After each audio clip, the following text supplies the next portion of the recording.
Qad ja'akum rasulun min anfusikum azizun 'alaihi ma anittum harisun 'alaikum bil mu'minina raufur rahim. Telah datang kepada kalian seorang rasul dari kalangan kalian sendiri. Ia merasa sangat berat terhadap derita yang kalian alami. Ia sangat mengharapkan keselamatan dan kebaikan kalian. Ia sangat sayang terhadap orang-orang mukmin.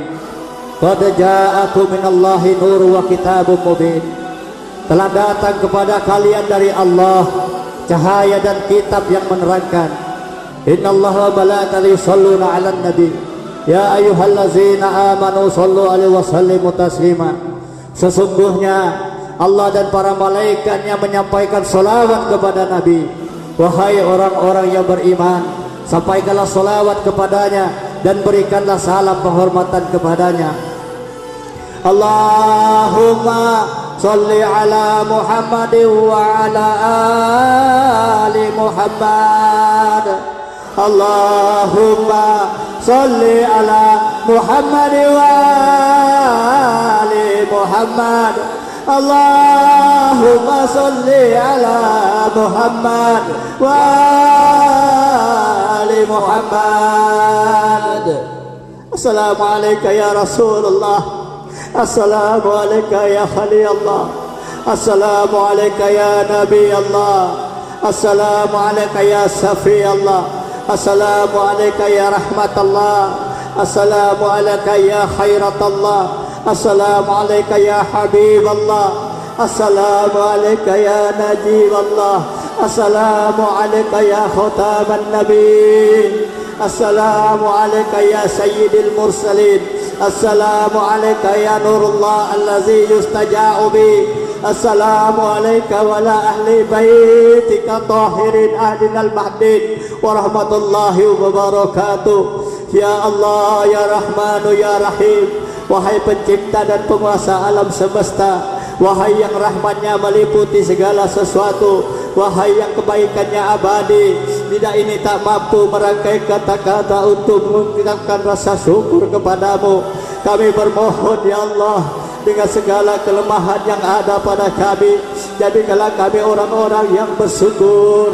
Ya Allah, Engkau telah karuniakan kami dari rahmat-Mu yang tak terhingga. Kau telah utus untuk kami cahayamu, makhluk pilihanmu, hamba-Mu yang paling mulia, Nabi Agung Muhammad sallallahu fihi wa alaihi. Engkau utus untuk menerangi hati sanubari kami. Engkau utus untuk membimbing kami, mendidik kami, membawa kami kepada cahaya kebenaran.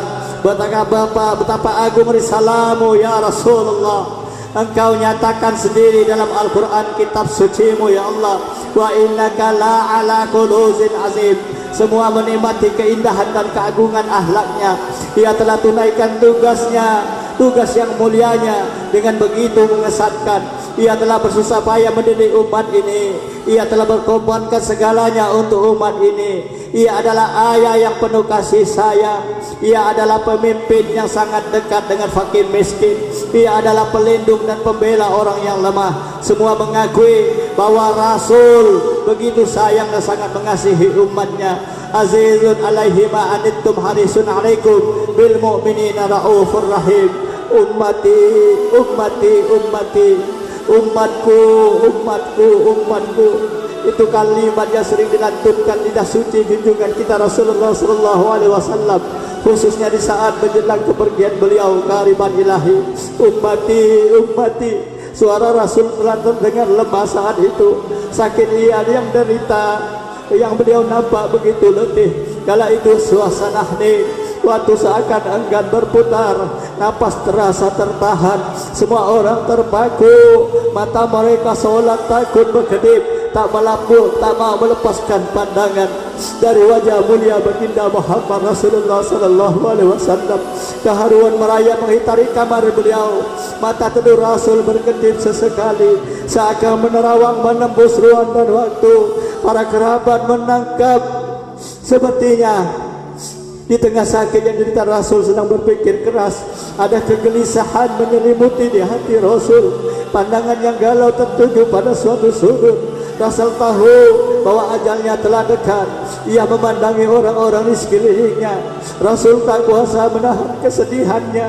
Desahan air mata pun menetes mengalir pelan di pipi beliau. Rasul tahu benar apa yang akan dialami keluarga dan para sahabat pilihan setelah kepergiannya.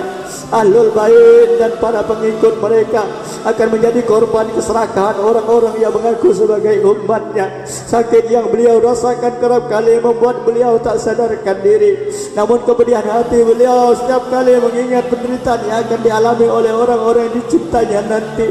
Hal itu beliau rasakan lebih berat ketimbang penderitaan karena sakit yang dialaminya. Fatimah Zahra menangis. Ia memandangi wajah suci ayah yang handalnya tercinta. Ia tahu bahwa sebentar lagi akan terjadi perpisahan yang sangat menyedihkan.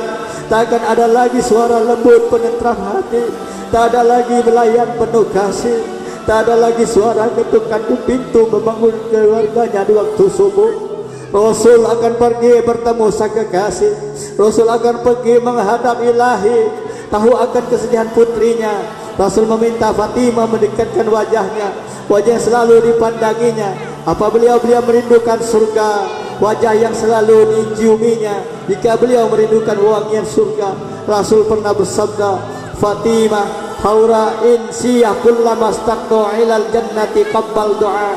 Fatimah adalah bidadari yang berupa manusia yang diciptakan dari benih-benih surga. Setiap aku rindu pada surga, aku menciuminya.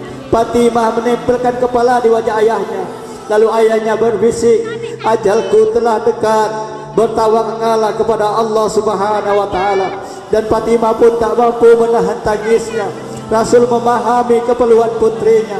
Rasul yang penuh cinta dan kasih sayang berusaha menghapus luka putrinya. Rasul memberi isyarat sekali lagi agar Fatimah mendekatkan telinganya. Dan beliau kembali berbisik, engkau adalah orang pertama di antara keluargaku yang akan segera bertemu denganku. Maka berbahagialah Fatimah.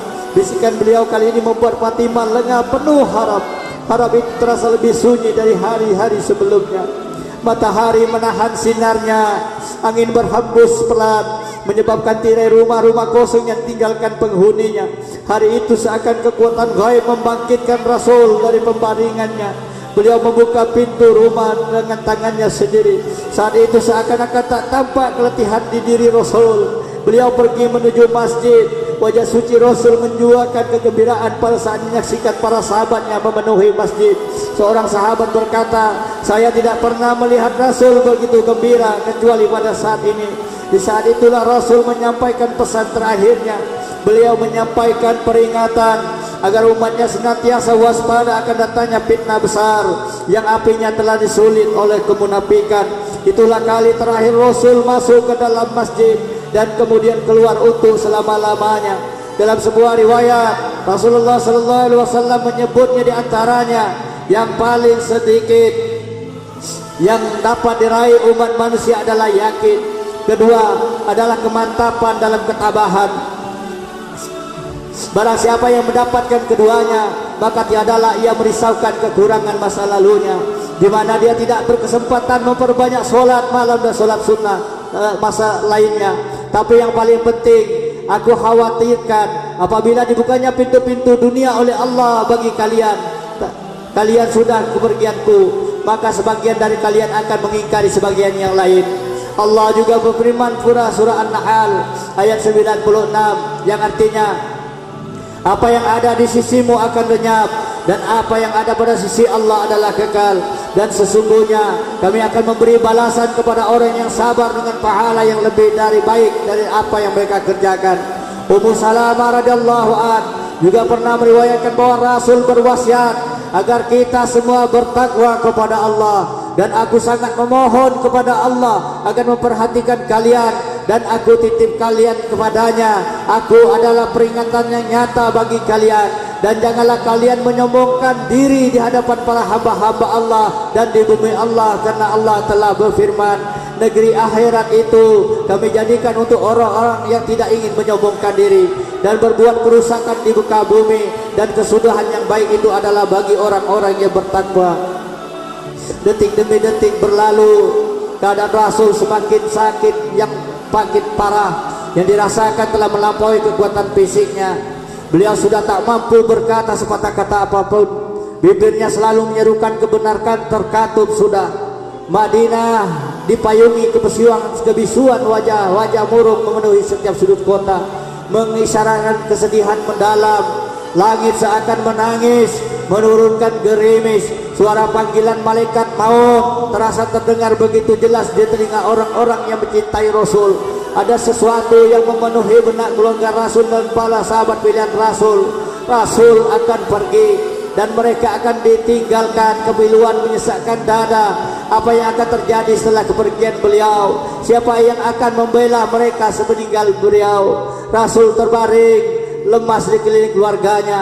Di luar, malaikat sudah menunggu izin dari Rasul untuk menjalankan tugasnya.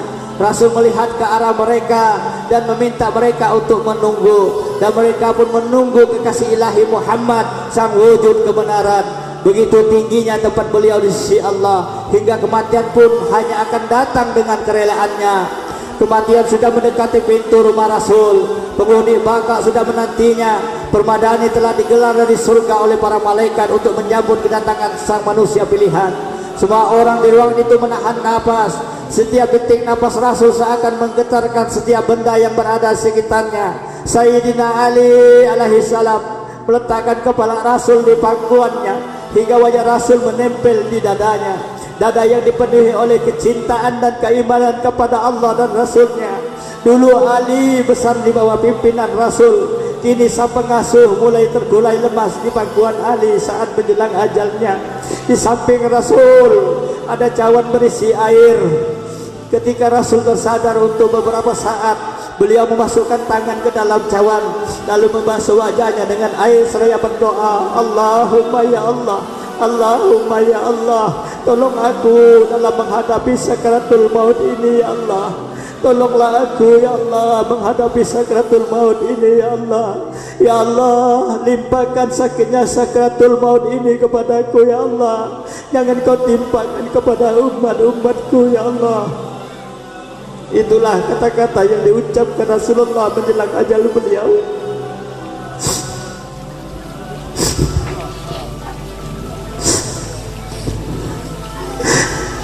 Kata-kata beliau membuat malu sang malaikat maut. Allah memberi kemampuan untuk berkata malaikat maut, Allah memberiku kemampuan untuk mencabut nyawa manusia dengan mudah. Seolah-olah aku hanya menempatkan ruh mereka di antara jari-jariku dan menariknya. Dan aku tidak memerlukan izin dari siapapun kecuali Allah saja. Tapi ada seorang hamba yang dicintai oleh Allah, hingga aku hanya dapat mengambil ruhnya bila dia mengizinkan. Dia adalah Muhammad Rasulullah. Dia adalah Muhammad kekasih Allah. Itulah kata-kata malaikat maut yang mengisyaratkan ketinggian makam Rasul. Namun kemudian Rasul memegang tangan putrinya Fatimah, lalu meletakkannya di tangan Ali bin Abi Thalib. Rasul menangis. Fatimah tak kuasa membendung air matanya. Hasan dan Husain yang masih kecil turut hadir di situ. Mereka pun menangis terseduh-seduh. Rasul kemudian berkata, wahai ahli Ali, ini ada Fatimah, ini di situ. Mereka pun menangis terseduh-seduh. Wahai Ali, Fatimah ini adalah amanah Allah dan Rasulnya. Jagalah ia wahai Ali, karena Allah dan Rasulnya. Aku ridho kalau Fatimah ridho. Begitu pula Allah dan para malaikatnya. Kemudian Rasul memeluk mereka semua dan berkata, aku selalu bersama kalian dan bersama orang-orang yang mencintai dan mengikuti kalian. Keharuan begitu mencekam. Kemudian Rasul menjulurkan kedua kaki mulia beliau. Kening suci sudah nampak berkeringat. Cahaya semakin memancar dari wajah beliau. Lalu terdengar beliau menjawab salam malaikat. Lalu inilah ucapan terakhir dari baginda Muhammad sallallahu alaihi wasallam yang membawa kalam ilahi itu. Aku ingin menuju keharibaan yang maha tinggi. Aku ingin keharibaan Allah. Inna lillahi wa inna ilaihi raji'un. Inna lillahi wa inna ilaihi raji'un. Inna lillahi wa inna ilaihi raji'un. Kemana hilangnya jejak sang kekasih ilahi yang dulu begitu nampak jelas di tanah jiwa pecintanya? Kemana sirnanya jejak sang pembawa cahaya yang kemarin kilauannya terlihat memancar dari nurani bumi? Kemana hilangnya jejak sang Rasul yang belum lama kilaunya terlihat memancar di nurani bumi? Kemana jejak Muhammad sang Nabi yang Tuhannya senantiasa mengucap salam baginya, yang namanya dimuliakan penghuni langit dan bumi, yang wibawanya membuat gentar dan para musuh Allah, yang ibadahnya membuat malu para malaikat mukarrabin, yang kearifannya membuat kagum orang-orang yang kafir, yang akhlaknya adalah dakwah, yang aura cintanya mampu membuat mulut-mulut bersahadat, yang matahari tak sanggup memandang sinarnya, yang bila ia melangkah bumi malu mengeraskan pijakannya, yang bulan dan bintang memujanya. Kemana jejak Muhammad sang Nabi yang senantiasa menghidupkan malam-malamnya dengan mengingat Allah, yang kasih sayangnya adalah tetesan murni dari kasih ilahi, yang selalu mengadakan tangannya memohon rahmat dan hidayah bagi umatnya, yang air matanya menetes demi umatnya, yang darahnya mengalir demi umatnya, yang gelisah karena memikirkan nasib umatnya, yang galau karena prihatin akan masa depan umatnya, yang rela menanggung penderitaan sakaratul maut demi umatnya, yang tak mempedulikan rasa sakitnya untuk biasa berdiri di mimbar dan memberi wasiat untuk keselamatan umatnya, yang bersimpu di hadapan Allah memohon agar kelak bias memberi syafaat umatnya. Kemana jejak Muhammadku? Kemana jejak Muhammadku? Jejak itulah telah hilang bagai tersapu pasir Sahara. 23 tahun sang Nabi mengukir jejak tapak kakinya di tanah rohani pengikutnya, di bumi spiritual luasinya. 23 tahun sang manusia membawa risalah suci, mengemban untaian kalam ilahi, mewarisi jejaknya untuk kita ikuti ke alam dunia melewati barzakh, menandai masa hingga sampai ke singgasananya yang ia persembahkan untuk umatnya yang mencintainya. 23 tahun sang Nabi meninggalkan jejak Mi'raj, jejak hijrah, jejak Badar, jejak Uhud, jejak-jejak perjuangan membela agama kebenaran, agar muslimin dapat hidup terhormat, agar muslimin bangga dengan keislamannya, agar muslimin dapat dipandang oleh dunia sebagai kaum yang merdeka, kaum yang tidak rela ditindas, kaum yang mulia. Kemana jejak Muhammad? Kita jejak itu telah hilang bagai tersapu ombak lautan. Jejak itu kita hapus dengan meninggalkan Al-Quran, terhapus oleh kemaksiatan, terhapus oleh kesombongan, terhapus oleh iri, terhapus oleh dengki, terhapus oleh hasud di antara sesama, terhapus oleh dosa, terhapus oleh ketidakmampuan kita memilih kawan, terhapus oleh ketidakmampuan kita melihat lawan, terhapus dengan ketidakpekaan kita terhadap sesama, terhapus dengan keengganan kita bersedekah, terhapus oleh lidah kita yang sibuk menghakimi orang, yang sibuk mengkafirkan sesama, terhapus dengan angkuhan, terhapus oleh panjangnya angan-angan, terhapus oleh kebencian kita terhadap saudara-saudara kita. Kemana jejak Nabi Muhammad? Kemana jejak Nabi Muhammad?